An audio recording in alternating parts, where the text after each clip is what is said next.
Welcome to the Remedify Coaching Program podcast. Great to be here. Today we're diving deep into something really foundational for your well-being. It's the difference between primary and secondary food. Ah, yes. An important distinction. Now, you're probably very familiar with the food you eat every day, what's actually on your plate.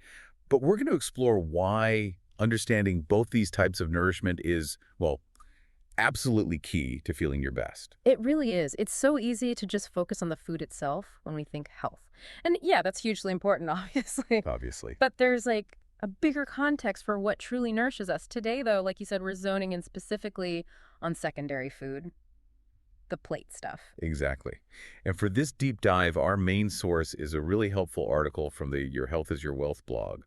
It's called What is Secondary Food? Understanding the Basics. Good resource. Clear and concise. Yeah, we're going to unpack the key ideas from this article. They're super relevant for anyone on a health journey. Our mission today, pretty straightforward. Give you a really clear grasp of what secondary food is, why it matters so much, and how you can make choices that genuinely support your health. Sounds like a plan. So where do we start? Defining it, I guess. The article's pretty clear right off the bat. Okay, yeah, let's break it down. According to the article, secondary food is, well, that's simply the food we actually consume. Right. Think about everything you eat. Your fruits, your vegetables, grains, proteins, fats, all of it. That's secondary food. The tangible stuff. Exactly. And the article really hits home that this is directly, profoundly linked to our physical well-being. It's the stuff that gives our bodies the actual materials they need to, function. And it's interesting how the article kind of sets the scene by mentioning primary food first, even though our focus is secondary. Right, that contrast. Yeah.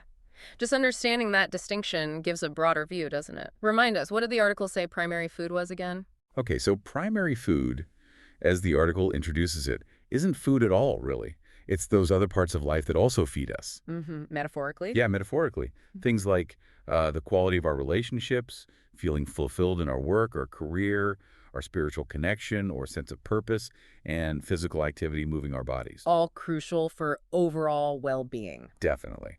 But like we said today, we're laser focused on the food we actually eat, the secondary stuff. And it's useful to keep both in mind, even while focusing on one. They both add up to total health.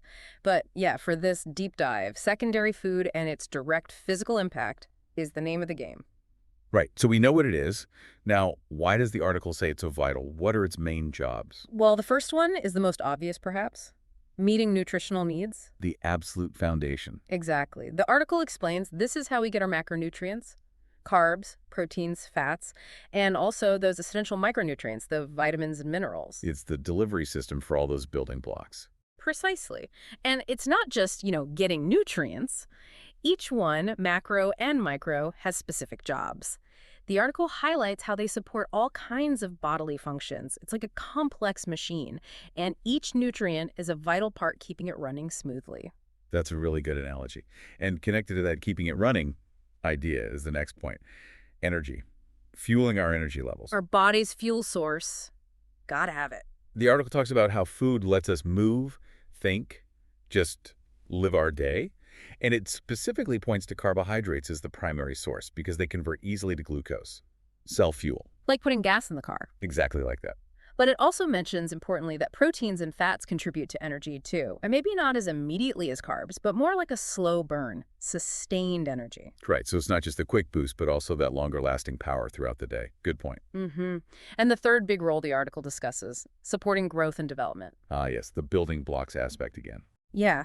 It explains how secondary food provides what our bodies need to repair tissues, build bone, develop muscle, all that construction work. And it specifically calls out protein for muscle growth and repair. Yeah. That's something you hear a lot, especially if you're active. You definitely do. Protein gets the spotlight for muscle stuff. But, like the article implies, all the other nutrients, vitamins, minerals, fats, they all chip in for growth and maintenance throughout life. It's not just when you're like a kid growing taller. It's constant renewal. That's so true. It's an ongoing process. Okay, so we've got the what and the why. Secondary food is the stuff we eat, and it's vital for nutrients, energy, and growth.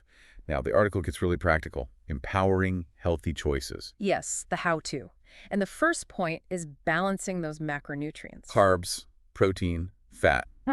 Finding the right mix. Exactly. It stresses getting them in appropriate proportions, not cutting things out completely necessarily, but getting a good balance for your needs. Your activity level matters, your goals matter. And it reminds us why we need each one. Carbs for that quick energy. Proteins for building and repair. Right. And fats, which sometimes get unfairly demonized for things like hormones and absorbing certain vitamins. It's a team effort, really. Each one plays a part.